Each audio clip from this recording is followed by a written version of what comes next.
The Davenport election is coming up on Tuesday. I sat down with mayoral candidates Jason Gordon and Judith Lee. My first question was about their experience on city council and how it will shape their time as mayor. A lot has happened in the last 6 years, and we need to know what those are if you're going to be effective. We also need to know, I need to know what's working and what isn't working, because I do know we're in violation of open meeting laws the way we're operating now, and we need to get that changed. So that's part of the key reason why I am running. I also know the people. I've worked with most of the people in the city. I know most of the people on council. There's some new ones coming in. That'll be interesting. But I am ready to go. It's not that I read something in the newspaper. It's that I have read the actual documents. I know what they say. I know what the legal cases are about. I've read them all. So I am very well informed. I'm ready to work with a new city administrator who is coming in 4 days before the election, which is kind of exciting, and ready to make the change that we need in Davenport to be the better city that we are absolutely capable of being. All right, now, Jason, your time in council was a few years ago, and you've spent some time away because you said you didn't want to get stale or run out of ideas. Has time away, does that impact how you go into the mayor's seat? I think so. I mean, I think I'm drawing on my 8 years of experience as alderman at large. So I've already had citywide experience because alderman at large is a citywide office, and I think most folks look at that particular 8-year run, particularly with under Mayor Bill Gluba, as being a very high-functioning, successful, but also civil council that worked well with one another. I think I can draw on that experience as mayor and hopefully bring some of that collaboration and ability to work with one another back to City Hall. It's sorely missing right now. And may I respond to that? Go ahead. During that time you were on city council, we also did have some messes, Jason, and you were involved in some of them. And one of them, you might remember the name Ton Ralphhausen with the dock. You left council the year that he got sentenced to 6 years in prison for fraud, including wire fraud and money laundering, because you supported and overrode the veto, the mayor's veto on that development he wanted to do down in the riverfront at the dock. So he had had problems in the past as a developer, yet you supported that. And then when he went to prison, that was the year you also decided to get off of council. Wow. So it was not always high functioning like you keep saying. I'd just like to bring that up. Thank you. Go ahead. And I would just simply say the vote on the riverfront project that Todd proposed was a rezoning. So I made it very clear when I voted for that project that it's about the belief that development can happen there. Because the argument against it was you probably shouldn't develop there. It's in the floodplain. It's too close to the river. I was of the opinion that you can develop there. There was something already there, so to redevelop that site would be, I thought, appropriate. And I believe the vote to override the veto was 10-0, if I recall correctly. So it wasn't a controversial veto override. But it was a controversial development. Go ahead. All right. Yeah, and that kind of leads us into our next question. One of the big points of divergence between you two is your approach to economic development. Mm-hmm. So, Jason, you've talked about the importance of growing the tax base. Now, how do you keep doing that, and how do developer incentives play into it? Well, the way you keep doing that is go to the place where it makes the most sense to develop and where it's easiest for developers to develop.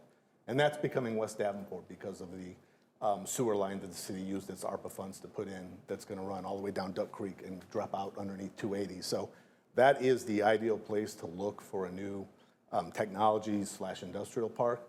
And incentives do play into that in certain situations. I think the city historically over the last 15 to 20 years has done a great job in using incentives in a way that requires the developer or owner to pay their tax bill first, and then you rebate a portion of that based on the agreement. And I'm all for keeping that track record in place. Rebate TIFs or rebate incentives are far and away the best, in the best interest of the city and protect taxpayer interest. All right, and Judith, you know, you said you're looking for smart, high-quality development, and you want Yes. council to be discerning in the incentives it gives out. So, you know, what does that development look like, and how do you attract it to the city? You've got two different levels of development that I see. You've got, and again, that sewer system was done long before you even decided to run. So that is already set up for that industrial park out there. A large proportion of our property taxes come from those kinds of large developments. So we have to have those kind, I agree. And we have to be discerning, as you said, on the developers that we choose. We have got to vet them better so we don't end up with Todd, Ralph, whatever his name, Ralpheisen, and some of the other ones we've had, where we've had pretty pictures, but then nothing happens, and then the for sale sign goes up. We have to be much better at how we vet our developers. Two, we've also got what makes a city vital, gives it the vitality it needs, and that is the small businesses we have, both small industrial and commercial, as well as retail or whatever. We need to have those throughout the city, and we need to find ways to support those, particularly as it appears that the larger economy is going to start retracting. Those are what are going to get hit first. These larger companies, they're probably pretty stable, and we're not going to have anything north of Locust for quite a while. We're just getting the sewer system built. There's no other infrastructure out there for that. So we need to really make sure we take care of what we have. And what I'd like to see the city do is facilitate a group of experts, mentors, for people that want to start businesses and or have a business where they need some more advice or they're struggling. Where we've got city, we've got people with money, we've got nonprofits, we've got other companies and small businesses that have, you know, been able to succeed, where they can provide support, advice for free. And I think the city is in an excellent place to be that facilitation of that mentorship for small businesses. And if small businesses are hurting, I really think we need to identify and work with those to find out what the problems are. And if there is a way for an entity to come in, doesn't have to be the city, but an entity to come in and help that small business to be able to carry on through a tough time. So we need both. We need the large businesses, because that's the tax base, and we need the vitality of the city, which are the small businesses. And that's what I think is so important, is to have that balance. I'm looking forward to having the sewer done and getting a big industrial park out there, and residential will come with that. But that is not going to help the old west end of Davenport, south of Locust. That's a completely different question. So you can't say revitalize the west end when you're only talking about large businesses in an industrial park out by 280. Two different things. All right, Jason, would you like to respond to that? I mean, I agree with a lot of what Judith said, and I'm also for revitalizing Rockingham Road. I think council took a good first step recently in making some funds available for restaurants to help support their activities, but we have to get individual bodies into those restaurants to eat. Otherwise, you know, incentivizing restaurants on Rockingham Road won't work if people don't come there to eat. So we have to find ways to grow businesses in West Davenport, whether it's on West Locust, whether it's on Rockingham, and all across the city. All right. Now, you know, transparency is a big theme in this race that I heard from all four candidates. Now, everyone has a different approach to what transparency looks like. Now, Judith, you focus on getting council prepared on complicated topics through public works sections. Now, how does this approach change things for the public? They would be able to come and watch either live streamed or sit there like they can with a management update now. But these would be more detailed discussions with staff where we, long before it's going to come onto an agenda, so that things can start to get worked out. Planning takes the right people with the right information, willing to ask the hard and deep questions to get it working together. And that's what council needs to do with the mayor, with the city administrator, with the city attorney, and with the directors and their support staff. We have got to get these issues worked out, not 2 days when they get the agenda Friday afternoon at 5, and then they have 2 days to actually look at a 300 or 400 page agenda, which still doesn't have the right information on it, to be able to then discuss. And of course, the public doesn't have the information either. So when they get up to speak, they say, well, you don't have the right information. Well, of course, I've been the public for 2 years. Of course we don't have the right information because it's not made available. But I want to say something about trust and transparency. And my opponent has been heavy on trust and transparency, but he has, and in every interview, he has said, I am not going to be in City Hall to be the mayor. I'm going to be out with the people afterwards. He's also said it's against city code for him to be in City Hall. The mayor is a full-time position. It's in the budget book as a full-time position. It has been for years. It makes over $50,000 a year. You can't show up nights and weekends and get the work done, and that is not transparent. You also said in the paper that you are going to put a lot of your work onto council. Council makes $12,000 a year.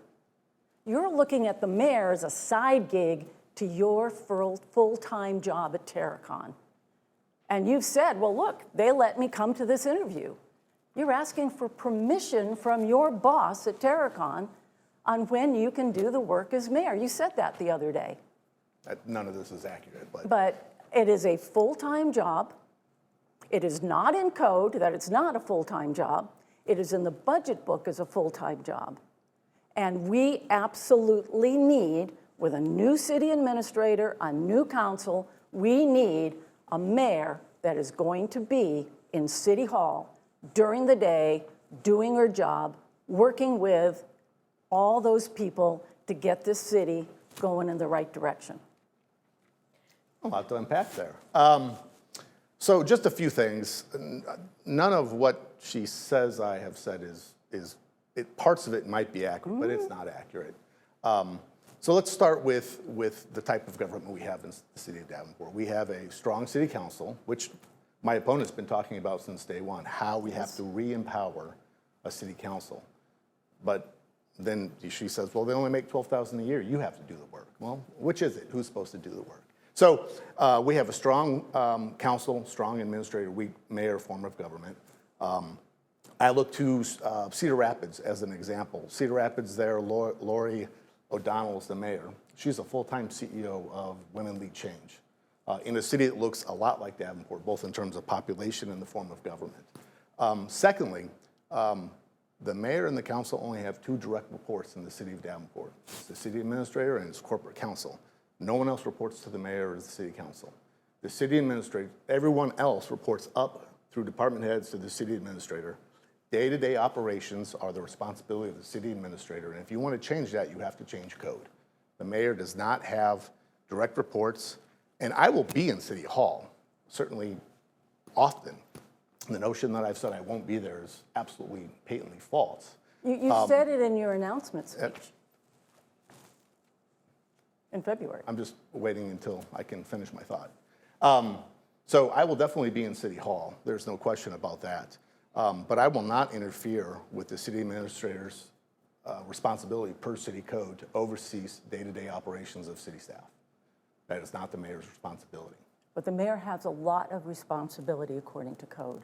Sure, and that's not one of them. You need to be there during the day and out with the people at night. It's a full-time job, and it's identified as such in the budget book. Well, and just along that point, you have a very successful consulting firm that I believe you're still a practicing owner of that business. Not now. I just was on your website earlier today. That's right. So. However, I don't have any contracts because it's environmental and I work with the federal government. So I am completely clear in my ability to do a full-time job. So when the government reopens, you're going to take on some more contracts? Nope. I am completely clear. It has nothing to do with the government shutdown. Okay. It has to do with federal policies that will not change for as long as I'm on. Well, and I mean... So mayor is the CEO. Mayor is the CEO and has a lot to do. And it's the person to work with council and the city administrator and make sure everybody is doing their job. So it's very important that the mayor be a full-time job. And I would just distinguish that I believe the mayor is the chairman of the board, essentially, and that the city administrator is the CEO, if you want to think about that analogy. The mayor pays $45,000 a year. We can debate all day long about whether or not that's a full-time position. In my mind, $45,000 is not a full-time position. If you want a full-time mayor, the way that my opponent's describing it, look to the city of Waterloo that doesn't have a city administrator, and their mayor makes about $90,000 to $95,000 a year. But that mayor also oversees the day-to-day operations, like a city administrator would, of the entire staff. So completely different form of government, completely different set of codes. Davenport doesn't have it. I think the citizens can decide if they think, that's the critical factor in this race. I don't think it is. The code says it's a chief executive officer as mayor. All right. So, speaking of the city administrator, we have a new interim city administrator coming in, but, you'll have to look for someone permanent to fill that position. So, Jason, you've said you're looking for consistency in that role. It's something we haven't had in the last few years. Why is that important to you, and, what else are you looking for? Well, I think consistency is important in this particular case because, unfortunately, the city really just hasn't had it for a good few years now. Doug Maxiner got started and I think was doing a good job. Unfortunately, had some health issues and had to leave, so we're kind of back to square one in terms of finding a city administrator. So I think what the staff needs, first and foremost, is consistency and a little stability, and I hope to get that in a new city administrator. But I'm also looking for innovation. City administrators need to be innovative. They need to bring good ideas to us to consider as mayor and city council. Things to move the city forward. There's some things probably coming down the pike from the state that could make things complicated for the city. And so we're going to need someone who can be innovative, generate ideas for council to consider. And that's really what a city administrator is supposed to do. Bring ideas, bring solutions to the mayor and city council, and we say yes or no. Either implement that as policy or we're going to pass on that. We don't think that that's a good idea. So that's what I'm looking for in a city administrator. All right, and Judith, you said the city administrator would have to make some hard decisions when it comes to staff. So what would those decisions be, and how should the city administrator interact with staff and council? The way I see the city administrator is we are partners. Not their job to do everything, not council's job to do everything. Mayor, city council, the attorney, but especially the city administrator, we need to work together. Now, the mayor can bring up ideas and have new ideas. 2 city council members could bring up new ideas or even more and get it on the agenda. So it's not fully up to the city administrator. The city administrator has a very key role, though, in managing the staff. And one of the things that I think the new city administrator needs to do is we need to look at the whole organization of the staff. Is it organized correctly?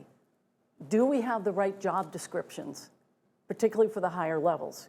Do we have the right people in those positions? Basically, because of all the challenges we've had over the last 6 years, at least, I believe that the city administrator has a very important role in making sure that his or her part of the city is operating efficiently and, most importantly, is responsive to city council, the mayor, but most importantly, the people who live, work, and play in Davenport. We have to have a higher degree of responsiveness because it is not responsive now. So I'm really looking forward to a new city administrator. He's going to be on until May. He's got a 6-month temporary contract through a company. So he's a temp. He has expressed interest in staying on. I've looked at his resume. It's pretty interesting, pretty intriguing. And if he can do half the things he says he's done in other areas, I think Davenport would be in a good place. And the council, who, as we said, has the authority over the city administrator, along with code saying the mayor is also involved. I believe that as we're coming up to April or May, and we see what he's been able to do for his part of managing the city, not as the chief executive officer, that's me, that's the mayor, but as the chief administrative officer, I'm looking forward to see how council reacts and the role that I would play in that as deciding whether he would stay or whether we need to continue the search. All right, Jason, any response? I don't think so, no. All right, so we'll come to our final question. Is there anything else that you'd like to say to voters as they head into Election Day? Jason, I'll let you start. No, it's just been a real pleasure the last several months since February, knocking on doors in Davenport, getting to talk to, I would say, reconnect with citizens from my previous time on City Council and communicate my message about the future of Davenport. I'm excited about the future of Davenport. I think we have a lot to be excited about. And again, you know, I love this city. 3 generations of Gordons are in the Davenport schools or have gone through the Davenport schools. So I'm fully vested in making Davenport the best place it can be to live, work, and raise a family. All right, and Judith? I have had a wonderful time during this run. Every sign I've put out has been upon request. I don't care if it's at the end of a cul-de-sac. That's somebody that's excited about making change in Davenport. And they will vote, they will tell their friends, they came to my gratitude party. I believe that we have a momentum going into this election in a week. I also think it's really important to remember that we are going to make change. If you look at who's supporting me, you go to the state forums, and who is supporting my opponent, he's getting support from waterman attorneys, from people who represent developers, and a lot of these big companies, real estate agents, that have been running Davenport for a very long time, to be perfectly honest. Sometimes before many people were born, they have been managing this city from behind the scenes. I am running a grassroots campaign for the people and with the people, supporting the people that they elect on city council, and working as a partner with the city administrator, looking forward to how he does in the next 6 months through May, and then seeing what council decides to do after that, along with the other members of the selection council. So you can vote for continuing the way things are, or you can vote for change. And I am that change that knows how to help Davenport become a better city and move beyond the challenges we have had. I know what they are, and we can make it happen with an empowered and trained council, with a new and strong city administrator that's ready to take action, with their organization, and with a knowledgeable and prepared mayor who's a fighter and ready to make this city move forward. All right, I'll give you a brief chance to respond. I've got 5 unions supporting me, the carpenters, the operators, the plumbers, the pipe fitters, I guess it's 4, I'm sorry, and the Tri-City Building Trades and Construction Council. So I've got some grassroots support as well. All right, well, Judith Lee, Jason Gordon, thank you so much for joining us. Thank you. Thank you.